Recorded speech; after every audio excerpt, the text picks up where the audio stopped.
teoria atômica de Rutherford. Bom, o químico e físico Ernest Rutherford, ele começou sua carreira conceituando a meia-vida radioativa, né? E parece que ele tinha um futuro, porque ele sempre estava querendo realizar pesquisas sobre a química. E é tanto que ele pesquisou o campo da radioatividade e também descobriu as partículas alfa e beta. Seus feitos, né, nessa área da química foram reconhecidos tanto que no ano de 1908, Rutherford foi digno de receber o Prêmio Nobel.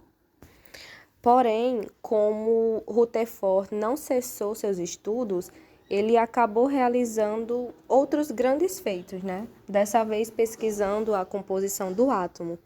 E os resultados dessa dedicação vieram na forma de um modelo atômico moderno. Do século XIX para o XX, vendo a descoberta dos raios-X e da radioatividade, o químico Rutherford começou a trabalhar com emissões radioativas, principalmente aquelas denominadas partículas alfa. Após alguns experimentos, Rutherford concluiu que a carga específica para as partículas alfa era positiva. Então, como explicar agora a existência de partículas positivas, considerando o modelo de Thomson? E para responder isso, Rutherford teve a ideia de preparar um arranjo experimental. Esse arranjo se tratava de uma pequena amostra de polônio, colocada dentro de uma caixa de chumbo e funcionava como fonte de radioatividade, emitindo partículas alfa. Um feixe incendia sobre uma fina folha de ouro. De tão finas, as partículas podiam atravessá-las completamente sem dificuldade, e essas partículas consistiam em uma camada de composto fluorescente. Na experiência, as partículas alfa saem da caixa de chumbo em linha reta em alta velocidade e atravessam a folha de ouro. No entanto, espera-se que a parte do detector de partículas localizada na linha de propagação do feixe fosse marcada, e os resultados até que mostraram que a maioria das partículas alfa atravessou a lâmina de ouro sem sofrer desvios, mas não a totalidade. Surpreendentemente, algumas sofreram desvios.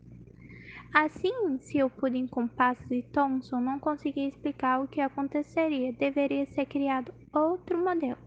E foi o próprio Rutherford que propôs um novo modelo atômico em 1911, depois de analisar os resultados de sua experiência.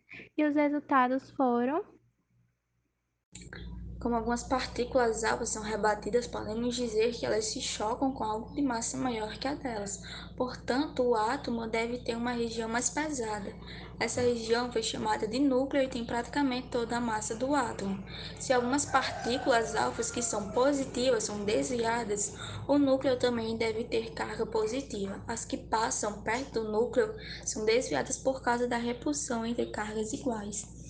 Os elétrons giram numa região praticamente vazia ao redor do núcleo, como a maioria das partículas alfas atravessou diretamente a lâmina de ouro. Rutherford afirmou que essa região é muito maior que o núcleo. Por meio de cálculos matemáticos, ele estimou que o diâmetro do átomo é 10.000 vezes maior que o diâmetro do núcleo.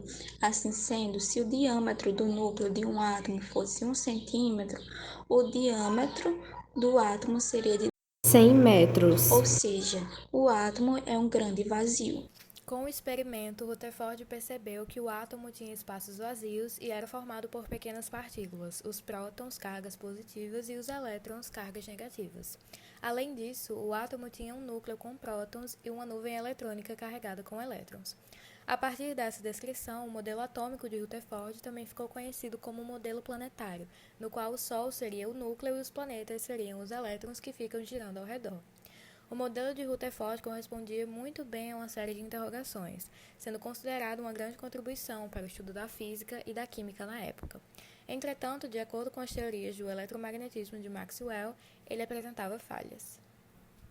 Segundo essas teorias, quando partículas carregadas eletricamente são aceleradas, elas perdem energia, emitindo radiação eletromagnética. Nesse caso, o elétron, conforme o princípio da conservação da energia, iria perdendo energia cinética e potencial, fazendo com que o raio da sua órbita fosse diminuindo gradativamente até o momento de se chocar com o núcleo atômico. Isso ocasionaria o colapso atômico e, consequentemente, a inexistência da matéria. Como esse fenômeno não acontece, O modelo atômico de Rutherford apresenta problemas teóricos que passaram a direcionar os trabalhos dos cientistas que os sucederam. Eles queriam saber como os elétrons estavam distribuídos nas órbitas dos átomos. O modelo proposto por Rutherford também não explicava a estabilidade do átomo, uma vez que, de acordo com a eletrodinâmica clássica, partículas carregadas em movimento emitem radiação, e, portanto, o elétron deveria colapsar no núcleo. Novamente, reconhecendo que a ciência está sempre em evolução, a gente conclui que os resultados dos experimentos de Rutherford provaram de forma cabal a descontinuidade da matéria.